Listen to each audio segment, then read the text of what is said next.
Hey, Mrparka here to review the new Nick Box movie, and the title alone is just completely batshit crazy. Mr. Rape's First Date. It's pretty exploitative, of course, and there was a lot of controversy with this title, but the title fits the film. Anyways, we have here is obviously a rape movie. It's a rape revenge, more so in a way, but it's a very kind of odd movie. I noticed with a lot of the Nick Box shorts, he kind of has a weird idea about futuristic societies and things being banned and people being punished and things like that. Kind of odd.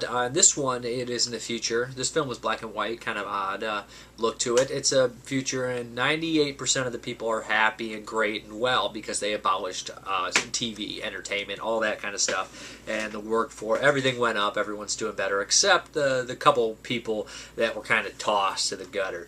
They apparently live on the beach and wander wasteland. One day, Mr. Rape, that is actually his name is Mr. Rape. He walks around with this mask and hat at all times, a fedora, I guess it is, and he finds a television abandoned. He takes it home and plugs it in, and what he sees is insanity. He sees Nick Box, who's this weird entity, and he does a really great job at it. Has a weird kind of distorted voice telling him to do something. He kind of provokes him, kind of gives him the idea to rape someone. He says, we need crime, life's too boring, and he kind of convinces this guy to go out and commit a rape.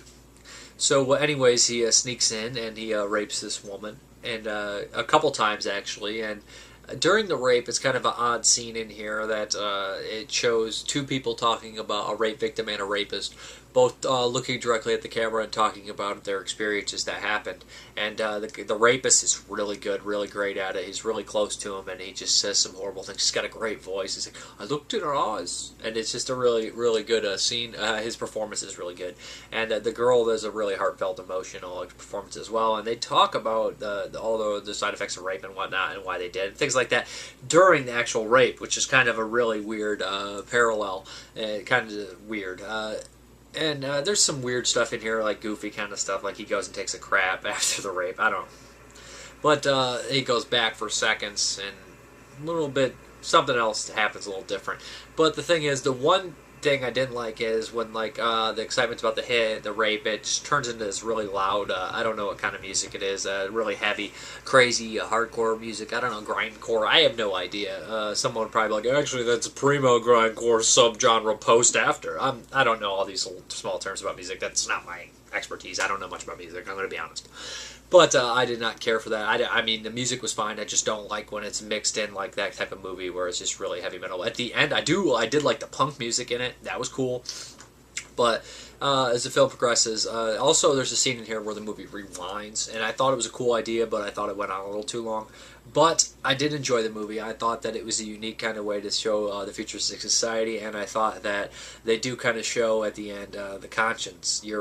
You know, he was aware of what he was doing. It's not that he was completely crazy. He did have a moment of a dilemma in his brain, and he decided to go with something that he shouldn't have.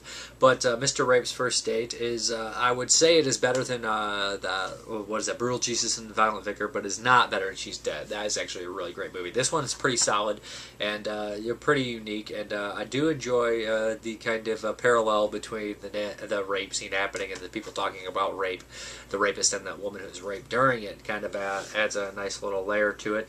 But it is a short movie, about 30 minutes long. If you're interested, go to www.deadgoodfilmslike.co.uk for Nick Box's other films. I recommend She's Dead. Thank you very much for watching, and I'll show some clips. Have a good one. Every time I close my eyes at night, I see her eyes staring back at me, her will broken. And as I look into those eyes, I realize every time she closes her eyes, she will see my face staring down at her.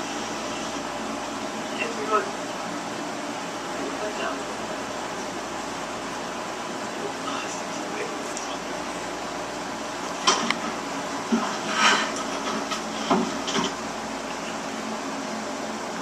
Try to start from the beginning. It was a Saturday night. I try to start. things you do on a Saturday night. You have half a drinks with the girls after the dance and all the rest of it. You wear your little waistcoat. You wear your top. Your high heels. And you go out and have a good time.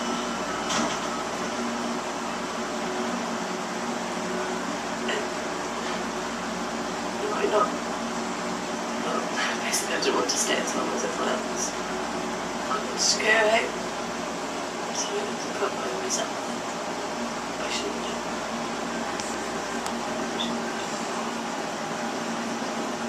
So I had to go. I was walking around beside me. But it happened.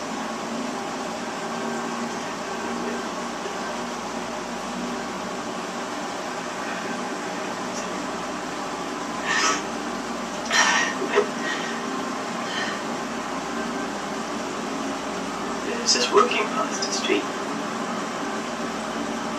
when I heard these footsteps behind me. There was someone being themselves. Basically.